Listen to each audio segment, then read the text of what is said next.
প্রেমিকেরা, কারণ ইসলাম বেঁচেছে ইমামে হুসাইনের জন্য, ইসলাম পানা পেয়েছে ইমামে হুসাইনের জন্য। কারণ এজিদ চেয়েছিল পৃথিবীর জমিন থেকে আল্লাহ নবীর দিনটাকে মুছে দেবে। আজ দুনিয়া জমিনে অনেক এজিদ আছে, তারা চায় দুনিয়া জমিনে শরাবের প্রতিশোধ করতে, তারা চায় দুনিয়াকে জিনার মধ্যে জড়িয়ে দিতে, তারা চায় দুনিয়ার মধ্যে গান শরাব বদমাইশি নাচ গান সুদ ঘুষ খুন খারাপি লুট এমন করে দুনিয়া জমিনে দাসত্ব প্রথাকে চালু করে দেওয়া। আল্লাহ নবী এগুলোকে বন্ধ করেছিল। এই যখন ক্ষমতা জোর করে দখল করেছিল, এই দখল করে নিবার পরে এই যে দুনিয়া জমিনে লুট মারপিট সারাকে জেনাকে এমন করে নারীদের রাজ দরবারে খেল তামাশা দুনিয়া জমিনে আমার নবী পাকের যে আদর্শ, ওই আদর্শটাকে মিটাবার চেষ্টা করেছিল। এই যুবকেরা তরুণেরা সবার ইমানের পাওয়া সমান হয় না জানি, অনেকে ভয়ও মেনে নিয়েছে, অনেকে ইচ্ছা না থাকলেও উপায় নাই তাই মেনে নিয়েছে, আবার অনেকে জিনের সঙ্গে সাথ দিয়ে আল্লাহ নবীর দিনকে মিটাবার চেষ্টা করেছে। কিন্তু ইমামে হুসাইন পাকের কাছে যখন খবর এসে যায়, ইমামে হুসাইনকে জানানো হয়, হযরত ইমামে হুসাইন আপনি এজিদের বায়াতটা নিয়ে নিয়ে এজিদকে নেতা বলে মেনে নিয়ে, এজিদকে শাহিনশাহ বলে মেনে নিয়ে, এজিদকে লিডার বলে মেনে নিয়ে। ইমামে হুসাইন বলেছিলেন আমি এজিদকে কখনো মানতে পারবো না, যদি এজিদ শরাবি না হতো তাহলে মেনে নিতাম, এজিদ যদি শরিয়াতি না হতো তাহলে মেনে নিতাম, এজিদ যদি নানা দিনকে শেষ না করার চক্রান্ত করতো তাহলে মেনে নিতাম। কিন্তু এজিদ আল্লাহ নবীর দ্বীনের খেলাফ, ওই এজিদকে সাপোর্ট করা মানে নিজেকে নানার দ্বীনের বিরোধী করে দেওয়া। আজ আপনারা ভেবে দেখুন, আমরা যদি কোন সারাবিকে সাপোর্ট করি, নবীর উম্মতে নবীর দ্বীনকে মিটাবার চেষ্টা আমরাও করছি, যদি বলেন না করিনি তাহলে ইমামে হুসাইন কেন বললো এজিদকে সাপোর্ট করা মানে নানা দ্বীনকে আমি হুসাইন ধ্বংস করতে চাইছি। এজিদ সেদিন সারাবি ছিল, এজিদ সেদিন বদমাইশ ছিল, এজিদ সেদিন জুলুম করতো, এজিদ সেদিন নারীদেরকে দেহ শোষণ করতো। আজ দুনিয়া জমিনে কেউ যদি এমন লোক নেতৃত্ব যায় যাদের মধ্যে খসলত গুণ রয়েছে, তাহলে এরা আজকে দিনের এদেরকে সাপোর্ট করা মানে আমরা নবীর উম্মত বলছি, কিন্তু আমরাও নবীর দিনকে মিটাবার জন্য চেষ্টা করছি। এই নিঃশ্বাসের কোনো বিশ্বাস নাই, পরিবর্তন হয়ে যান, ফিরে আসে, আল্লাহকে ভয় করেন, নবীকে ভালোবাসে, নবীর দিনের যদি উপকার করতে না পারে নবীর দিনের ক্ষতি করে ফেলবেন না। কারণ নবী আমার এই দিনের জন্য পেটে 3 দিন পাথর ফেলে কাটিয়েছে, নবী আমার এই দিনের জন্য ঘর ছেড়ে দিয়ে পাহাড়ে গিয়ে 1 মাস গাছে পাতা ফল মূল খেয়ে আল্লাহ নবীর জিন্দেগি যাপন করেছে। নবী আমার এই দিনের জন্য নিজের পরিবারকে কুরবানি করে দিয়েছে। সেই নবীর দিনকে ক্ষতি করে ফেলবেন না, তাহলে দুনিয়া তো আল্লাহ লাঞ্ছিত অপমানিত বিরুদ্ধি করবে, আর আখিরাতে আল্লাহ পাক পা দুটোকে উপরে দিয়ে করে দিয়ে জমিনে দিয়ে মাথা করে বেউজ্জতির সঙ্গে জাহান্নামে দেবে। আর দুনিয়া জমিনে যদি একটু কষ্ট করে নবীর দিনের পক্ষে ডাকতে পারে, অবশ্যই আল্লাহ পাক কিয়ামতের দিনে ইমামে হুসাইনের কাতারে আল্লাহ পাকে জান্নাতটা দিয়ে দেবে।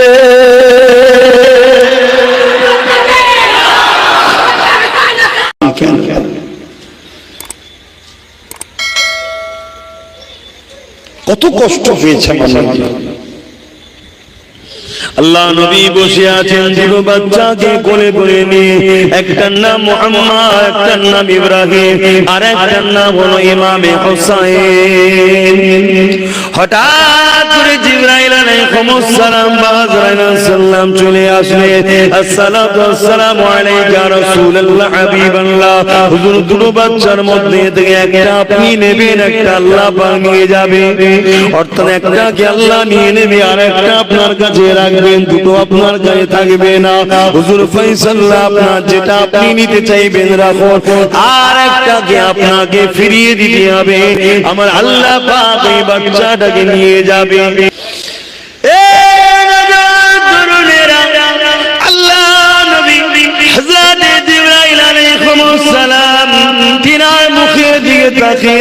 চোখের পানি ফেলতে লাগলেন।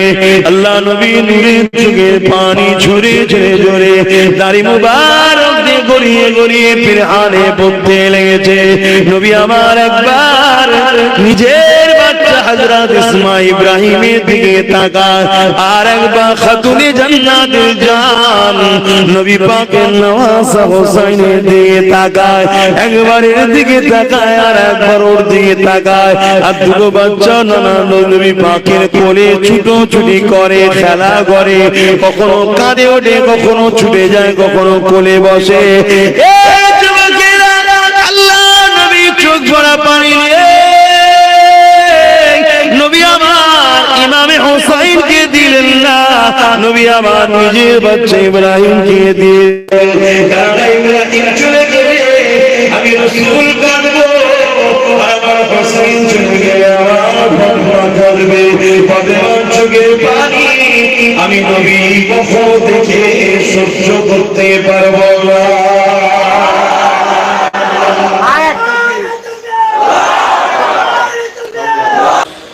মুসলমান ঘরের ছেলে মেয়েরা, তরুণেরা,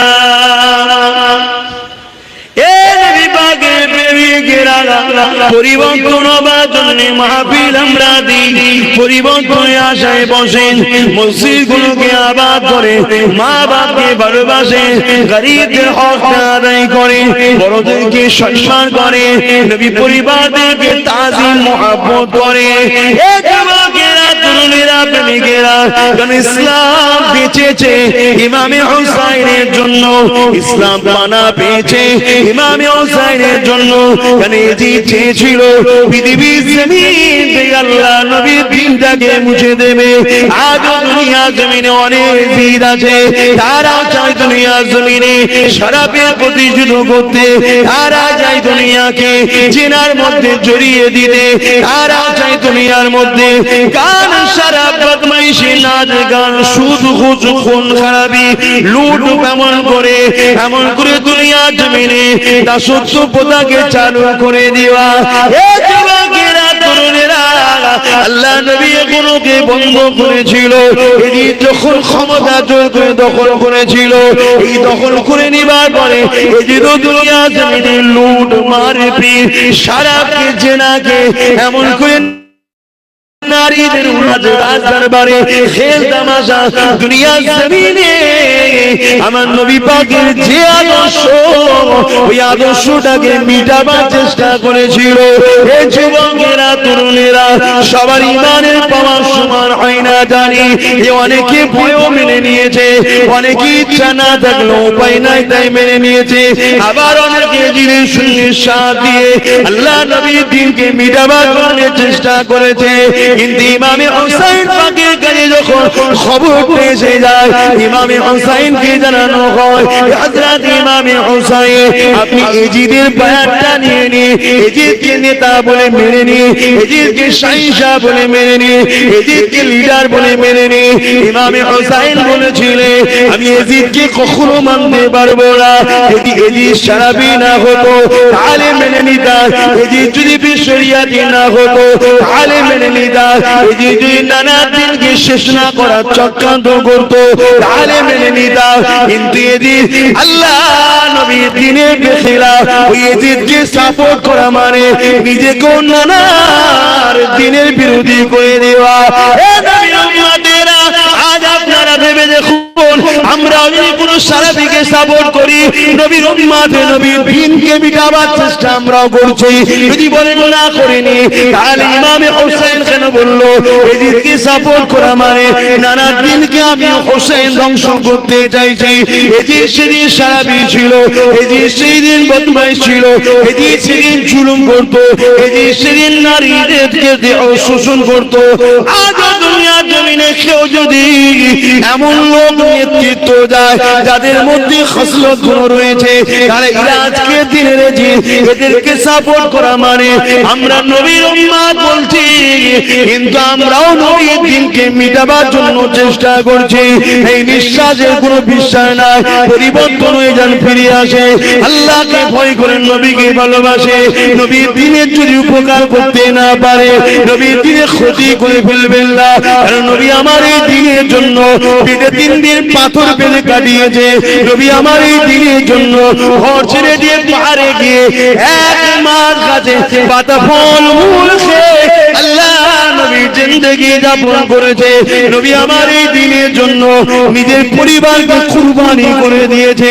সেই নবীর দিনকে ক্ষতি করে ফেলবেন না, তাহলে দুনিয়া তো আল্লাহ লাঞ্ছিত অপমানিত বেইজ্জতি করবে, আর আখিরাতে আল্লাহ পাক পা দুটোকে উপরে দিয়ে করে দিয়ে জমিনে দিয়ে মাথা করে বেইজ্জতির সঙ্গে জাহান্নামে দেবে। আর দুনিয়া জমিনে যদি একটু কষ্ট করে নবীর দিনের পক্ষে থাকতে পারে, অবশ্যই আল্লাহ পাক কিয়ামতের দিনে ইমামে হুসাইনের কাতারে আল্লাহ পাকে জান্নাতটা দিয়ে দেবে।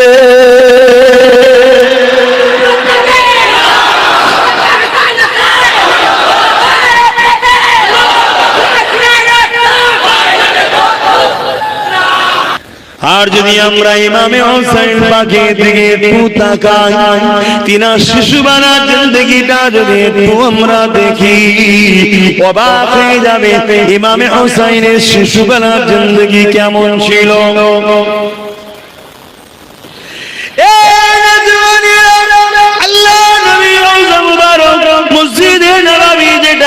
যেখানে নবী আমার এখনো আমার আপনার জন্য কাঁদতেছে, ওটাই আম্মা জানা আয়েশা সিদ্দিকা হুজুরের হুজরা মোবারক ছিল। আল্লাহ নবী নববী শরীফের সামনে হযরত আলী হুজুরের ঘর ছিল, যেখানে খাতুনে জান্নাত থাকতেন ইমামে হাসান হুসাইনকে নিয়ে। যখন ইমামে হাসান হুসাইন কাঁদতেন, নানা জান নবী মুহাম্মদ রাসূলুল্লাহর কানে আওয়াজ চলে আসতো। সঙ্গে সঙ্গে নবী আমার যতই গুরুত্বপূর্ণ আলোচনা হতো না কেন, সাহাবাদেরকে রেখে দিয়ে আল্লাহ নবীর সঙ্গে সঙ্গে উঠে চলে যে বলবো, ফাতেমা রে কেন কাঁদে বাচ্চা দুটো? এ ফাতেমা তুমি তো জানো আমি তোমার আব্বা, জানো এই বাচ্চা দুটো কাঁদলে আমার দিলকে সুস্থ রাখতে পারি না, আমি বাচ্চা দুটোকে বড় মহব্বত করি। এ ফাতেমা রে কেন কাঁদে বাচ্চা দুটো? এইভাবে নবী আমার আদর করেছেন, বড় করেছে। একদিনের কথা হযরত ইমামে হাসান কাঁদতে লেগেছে। আল্লাহ নবী আগে গিয়ে জিজ্ঞাসা করে, ফাতেমা কেন কাঁদে? ইয়া রাসূলুল্লাহ হাবিবাল্লাহ, ঘরে পানি নাই, পানি নাই। আল্লাহ নবী নিজের করে নিলেন ইমামে হাসান হুসাইন হুজুরকে, নিজের জিহ্বা মোবারকটা বার করে দিলেন। হযরত ইমামে হুসাইন না জানে জিহ্বা চুষতে লাগলেন, খাতুনে জান্নাত বলতে লাগলেন, আব্বা জান কি করছে? ইমামে হুসাইনকে কোলে করে নিয়ে আল্লাহ নবী বলেছিলেন, হে বেবি ফাতেমা, আমি তোমার আব্বা তোমার বাচ্চাকে যা নিয়ামত দিয়ে দিলাম, দুনিয়ার পিপাসা তো দূরের কথা, যেদিন মাথা রাখবে দেখতে লেখা তো আল্লাহ সূর্যকে নামিয়ে দেবে, যেদিন মানুষ নফসি নফসি নফসি নফসি করবে, গরমে চলে মাথা কোনো গলে গলে পড়বে, মানুষ পিপাসাতে কলিজা খানা ফেলে যাবে। এই ফাতেমা রে সেই দিনও তো তোমার হুসাইনকে পানির আর কোনোদিন পিপাসা লাগবে না। আল্লাহ নবী যখন মদিনা নবী শরীফে এমন করে নবী আমার বসে থাকতেন, আল্লাহ নবী কোনো কাজ একা একা আল্লাহ ধ্যানে রয়েছে, নবী আমার বসে রয়েছে। ইমামে হাসান হুসাইন ছুটে এসে নবী পাকের কোলে বসে পড়তে, আল্লাহ নবীর গায়ে বাইনা করতে লাগলেন, ইয়া রাসূলুল্লাহ, ইয়া হাবিবাল্লাহ, হুজুর বড় বড় ঘোড়া আছে, নানা জান আমাদেরকে দুটো ছোট ছোট ঘোড়া দেন। আল্লাহ নবী সঙ্গে সঙ্গে বলতেন, নানা ভাই নাবো নাবো, কোন থেকে এখনই ঘোড়া রেডি করে দিচ্ছি। আহারে দুজানের সুলতান দেখুন সঙ্গে সঙ্গে মদিনা নববী শরীফের চাতানেতে হামাগুড়ি দিয়ে বলতেন খোরা রেডি উঠে বড় হাসান হোসেন পিঠে উঠে বলতেন হাসান হোসেনকে নবী আমার মদিনা নববীর চাতানের একদিক থেকে আর একদিকে হামাগুড়ি দিয়ে ঘোরাতে লাগতে। কখনো ভেবে দেখেছেন যে বাচ্চা দুটো নবীর পিঠে চেপেছে, নবী বাচ্চা দুটোর জন্য নিজেকে ঘোড়া সাজিয়েছে, ঘোড়া বানিয়েছে, সেই বাচ্চা দুটো আল্লাহর দ্বীনের জন্য কি পরীক্ষা দিয়েছে। আর আজকে আমাদের একবেলা অভাব হলে বা একটু গরিবী সংসার হলে বা দুনিয়ায় কোন রকম ভাবে একটু জীবন যাপন কাটাতে হয়, আমাদের মাথা ঠিক থাকে না। হারাম দেখাতে গেলে যা পারি লোকের পারি সব লুটে লিবা চিন্তা মেন্টালি তৈরি হয়ে গেছে। অথচ ইমামে হাসান হোসেন জিন্দেগিতে এমন দিন ছিল ঘরে খাওয়া হয়নি, আল্লাহ নবীর নওয়াজে ইমামে হাসান হোসেন 3 দিন খাইলে, হযরত আলী 3 দিন খাইলে, হযরত খাতুনে জান্নাত 3 দিন খাইলে। এমন অভাবী সংসার ছিল, তথাপিও তিনারা কোনদিন আল্লাহর কাছে অভিযোগ দেয়নি, তিনারা সর্বসময় শুকরিয়া আদায় করতে পিছ পা হয়নি। একদিন হযরত আলী বলতে লাগলো, হে খাতুনে জান্নাত, খবর পেলাম তোমার আব্বা জানের কাছে কেউ একজন বকরি খাসি নজরানা দিয়েছে, যাও ওটাকে যে নিয়ে আসো, ওটাকে নিয়ে তাহলে আমাদের সংসারটা হয়ে যাবে, আমরা ওটাকে জবাই করে পরিবারে খাবো। কয়েকদিন খোদার আমরা রয়েছে। হযরত খাতুনে জান্নাত চলে গেলে আব্বাকে গিয়ে সালামটা দিয়ে বললে, আপনার জামাতা আলী বলেছে একটা নাকি কেউ নজরানা দিয়েছে, হুজুর আমাদের কয়েকদিন খাওয়া হয়নি, যদি বকরি খাসিটা দিতে আমরা হাসান হোসেন আমি আর আপনার জামাতা মিলে একটু খেতাম। আল্লাহ নবী বলেছিলেন, ফাতেমা রে তুমি কি বকরি নিতে চাও না আমি মুহাম্মদ দোয়া শিখাবো, ওই দোয়াটা আমল করলে আল্লাহ তোমাকে আরো ভালোবাসবে, আল্লাহর ওই নৈকট্য পেয়ে যাবে, কোনটা নিতে চাও? হযরত খাতুনে জান্নাত কয়েকদিন খোদার তো নিজে স্বামী খোদার তো ছোট ছোট বাচ্চা খোদার তো সব ভুলে গেলেন, ভুলে গিয়ে বললেন আব্বা আমি আমার আল্লাহকে পেতে চাই।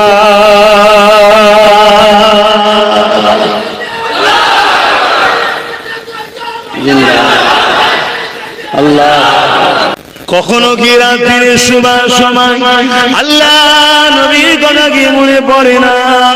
যাহারে বাবারা নবী মাগারা নবী এতিমেশির নবী আমার আমাদের জন্য কতটা কষ্ট করেছে, কখনো কি মনে পড়ে না? আল্লাহ নবী এই দিনের জন্য কতটা কষ্ট করেছে, আল্লাহ নবী দাঙ্গা মুবারক শহীদ হয়েছে, নবী পাকের উপরে কত জুলুম কত কষ্ট দিয়েছে, আল্লাহ নবীকে আবু জেহেল কত অপমান করেছে।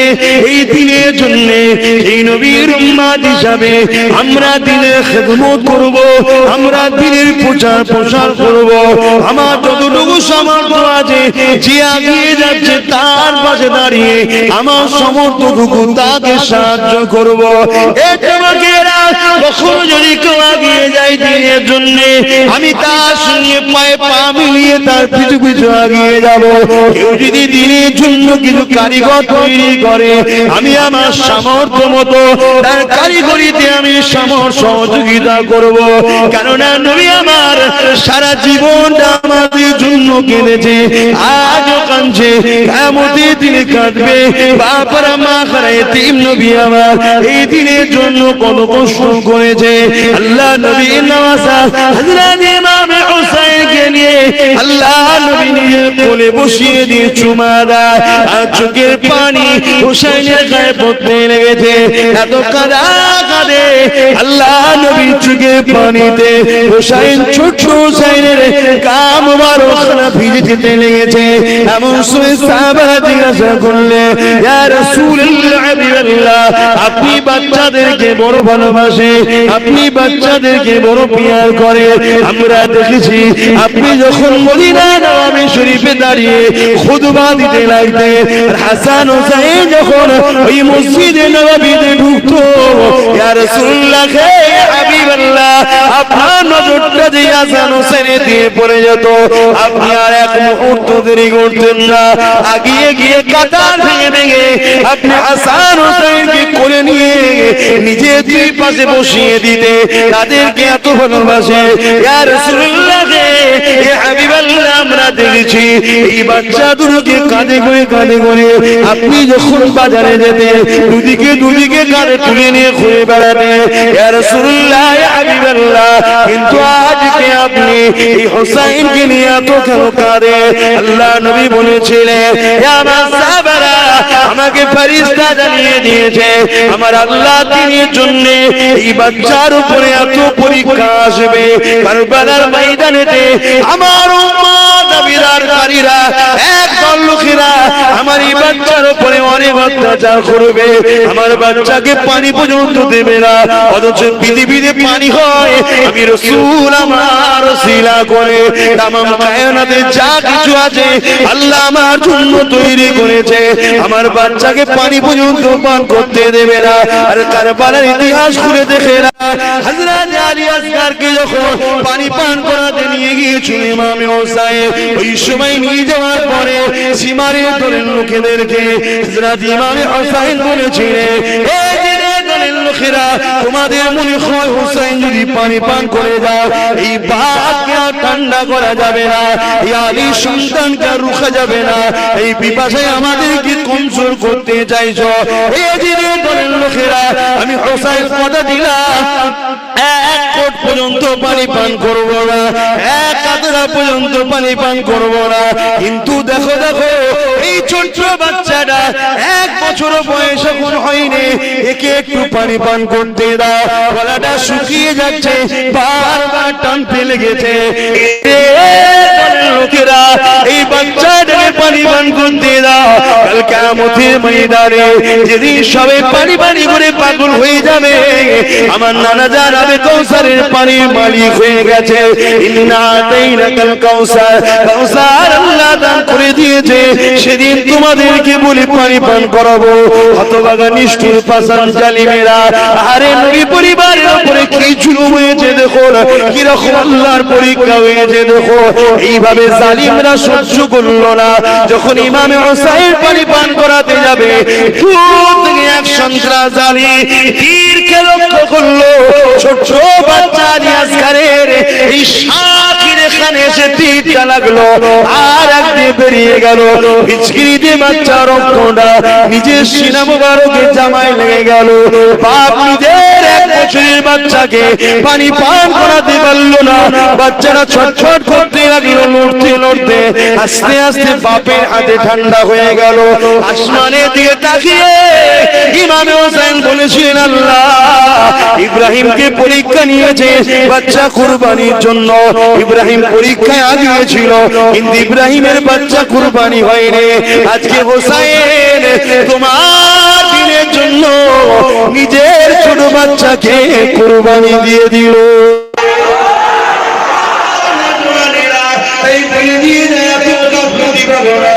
নামাজটা পড়ো বাবাকে খেদমত করো হারাম কাজ করো না হারামকে সাপোর্ট করো না চুরি করো না চোরদেরকে সাপোর্ট করো না মদ খেও না মাতালকে সাপোর্ট করো না জুয়া খেলো না জুয়া করতে সাপোর্ট করো না গান শোনো না গানকারীদের সাপোর্ট করো না মিথ্যা বলো না মিথ্যাবাদীদের সাপোর্ট করো না জালিম করো না জালিমদের সাপোর্ট করো না নিজের বাচ্চাকে নিয়ে নিজের স্ত্রীর কাছে ফিরে আসছে নিজের স্ত্রীকে দিয়ে বলতে লেগেছে তোমার বাচ্চা কোনোদিন পানির জন্য আপনার করবে না ওই সময় হঠাৎ করে বলে উঠলো আমার প্রাণের স্বামী দেখেন আপনার বাচ্চা দিকে একবার তাকিয়ে দেখে ইমাম হোসেন তাকিয়ে দেখে ছোট বাচ্চা আলী আসগরের তখন ডান হাতটা কিন্তু খুলছে আর মরছে কেউ বলে উঠলো ইমাম হোসেনের খুন প্রমাণ করে দিয়েছে বাবা আমাকে একটা তরোয়ার দাও নানা দিনের জন্য আমিও লড়তে চাই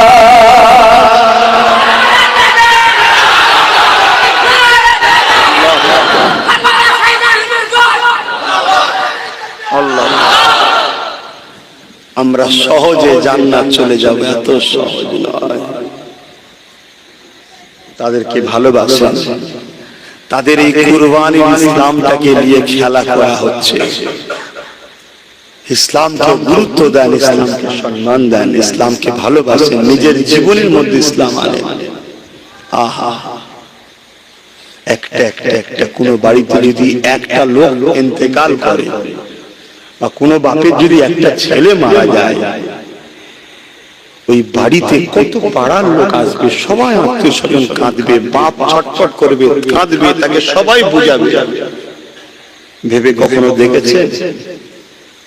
তাহলে ইমামে হোসাইনের কি হয়েছিল? পুরো ঘরটা এক করে উজাড় হচ্ছে, ৭১টা লাশ নিজের কাঁধে করে কারবালার মাঠ থেকে তুলে তাঁবুতে এনেছে। ধৈর্য হারা হয়নি, শুধু একটাই কথা বলেছে, আল্লাহ এ কুরবানি তোমার জন্য কবুল করে নাও। বলুন সুবহানাল্লাহ। বিদায় নিবার আগে আরো বলে দিয়ে যান, আল্লাহ নবী নওয়াজে ইমামে হোসেন যখন কারবালার ময়দানে দিয়ে আগাবে, পুরো পরিবারটা শহীদ হয়ে গেছে, পুরো পুরুষ আর ইমামে হোসেনের তাবুতে বেঁচে না, শুধুমাত্র একজন বেঁচে আছে, ইমামে হোসেন পাকের মেজ সন্তান আলী আকবর, আলী আউসার আর আলী আসগার। বড় শহীদ হয়ে গেলে ছোট শহীদ, মেজটা বেঁচে আছে। বিমারে ছিল, ইমামে হোসেন পাক তাকে ইজাজত দেয়নি ময়দানে যাবার, তাই বিছানায় শুয়ে আছে। সব পুরুষ শহীদ, তাবুতে যত ছিল সব শহীদ। স্ত্রীর কাছে বিদায় না, বোনের কাছে বিদায় না, আত্মীয় স্বজন মহিলা যারা ছিল তিনাদের সঙ্গে বিদায় নাই। ছোট্ট বাচ্চা সুকাইনাকে এমন করে নিজের স্ত্রীর গায়ে তুলে দিয়ে গেল। হুজুরের কন্যা সন্তান ছিলেন হযরত সুকাইনা, যিনাকে আমরা সাকিনা বলে জানি। হযরত সুকাইনাকে তুলে দিয়ে গেল, দিয়ে যাওয়ার সময় দাঁড়িয়ে দাঁড়িয়ে ভাষণ দিচ্ছে। কি ভাষণ দিচ্ছে? কুল্লু নাফসিন যায়গাতুল মউত, প্রতিটা নাফসকে মৃত্যুর স্বাদ চাখতে হবে। আমার পরিবারের সদস্যরা, আমি তোমাদেরকে বলে দিয়ে যাই, নানা জান বলেছিল, আমার কাছে কিছু ওয়াদা নিয়েছিল, এই ওয়াদা পূরণের আজকে দিন এসে গেছে। নানার উম্মতকে বাঁচাবার জন্য নানা আমার কাছে কিছু ওয়াদা ধৈর্য ধরে থাকবে, খারাপ হবে না। কারণ কিয়ামতের দিনে আমার যখন গুনাহগার উম্মতের গুনাহের পাল্লাটা ভারী হয়ে যাবে রে, আমি বড় উম্মতের প্রেমী, আমি বড় উম্মতের দিওয়ানা, আমি তোমার নানা উম্মতের বড় ভালোবাসি। এ উম্মত, তুমি আমি নবীর জন্য কি করলা, আর নবী আমার জন্য কি করছে দেখো। এই বেটা হোসেন ধৈর্য ধরে থাকবে, কারণ কিয়ামতের দিনে যখন আমার উম্মতের গুনাহের পাল্লা ভারী হয়ে যাবে, কি হালকা হয়ে যাবে, ওই সময় আমি আল্লাহ দরবারে তোমার এই কারবালার খুনের বদলে আমি আমার উম্মতের নাজাদের জমিনদারের ব্যবস্থা করে নেব। এই হযরত হুসাইন সবর করবে, ধৈর্য ধরবে। আমার নানার সঙ্গে যে ওয়াদা ছিল, এই ওয়াদা পূরণের সময় হয়ে গেছে। কারণ কাল রাত্রিরে আমি খবর দেখেছি, নানা জান আমাকে বলেছে, দেরি করো না, দেরি করো না, চলে আসো, একটা পাত্রে আবে কৌসারের পানি নিয়ে রয়েছে, তোমাকে পান করাবো, চলে আসো। আর একটা পাত্র নিয়ে রয়েছে। আমি জিজ্ঞাসা করলাম, নানা জানে খালি পাত্র কেন? বাবা, তুমি এখন শহীদ হয়ে যাবে, তোমার খুন থেকে তোমার নানা আমি এর মধ্যে জমা করে রাখবো।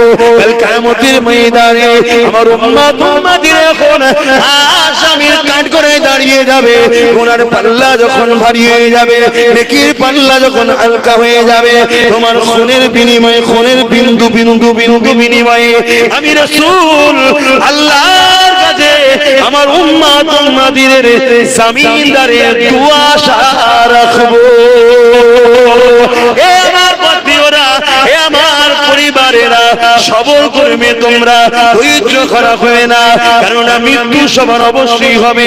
আমার পরে জানি না তোমাদের উপরে কি জুলুম আসবে, যতই জুলুম আসুক না কেন, নানা দিনের বেখিলাফকারীদের কখনো পক্ষ পক্ষপাতিত্ব নেবে না, ধৈর্যের সাথে পা ফেলবে, সবরের সাথে পা ফেলবে। অবশ্যই আল্লাহ পরীক্ষা না, সবরকারীর সাথে আল্লাহ রয়েছে।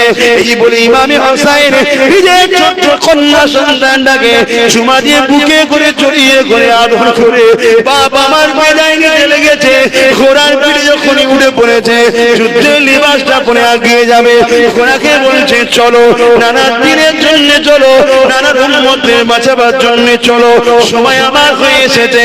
ইমামে হোসেন যখন আঘাতে লেগেছে, ঘোড়ার যেতে লাগছে না, ঘোড়াকে বারবার বলে ঘোড়া যেতে লাগে না, ঘোড়া মাথাটা দুলে দুলে জমিনে দেখে কি দেখায়। ইমামে হোসেন কাঁধটা ঘুরিয়ে দেখে, ওই যে সুকাইনা কখন তুমি এসে ঘোড়ার পা দুলে গিয়ে জড়িয়ে ধরে বলেছে, ঘোড়া তুই যাবি ধরে, আমার পরিবারের সবাইকে যে বাহিনী নিয়ে নিল, আমার ভাই চলে গেল, আমার চাচতো ভাইরা চলে গেল, আমার ছোট্ট ভাই আলিয়াজিরা চলে গেল, এরা আমার বাবাকেও শহীদ করে দেবে। এ ঘোড়া আমার আব্বাকে তুই নিয়ে যাবি না। এইভাবে সুকাইনা কাঁদতে লেগেছে। এবার দেখুন দুনিয়ার কোনো পরিবার কাঁদছে না, এটা দুনিয়ার কোনো বাচ্চা কাঁদছে না, জান্নাতের ঘরের রানী কাঁদছে, জান্নাতের ঘরের শাহজাদি কাঁদছে, আল্লাহ নবীর নওয়াজরা কাঁদছে, আল্লাহ নবীর বংশধররা কাঁদছে, যাদের জন্য আল্লাহ জান্নাত তৈরি করেছে, যারা কিয়ামতের জান্নাতের নেতৃত্ব দেবে, তাই পরিবারের একটা ছোট্ট কন্যা কাঁদছে। আল্লাহ নবীর নওয়াজা হযরত ইমামে হোসেন বললেন, ওই সুকাইনাকে বুকে করে জড়িয়ে ধরে আবার চুমা দিয়ে বললেন, বেটি তুমি তোমার আম্মার কাছে থাকো, আল্লাহ নবীর সঙ্গে নানা জানের সঙ্গে যে ওয়াদা করেছি, এই ওয়াদা পূরণের সময় এসে গেছে।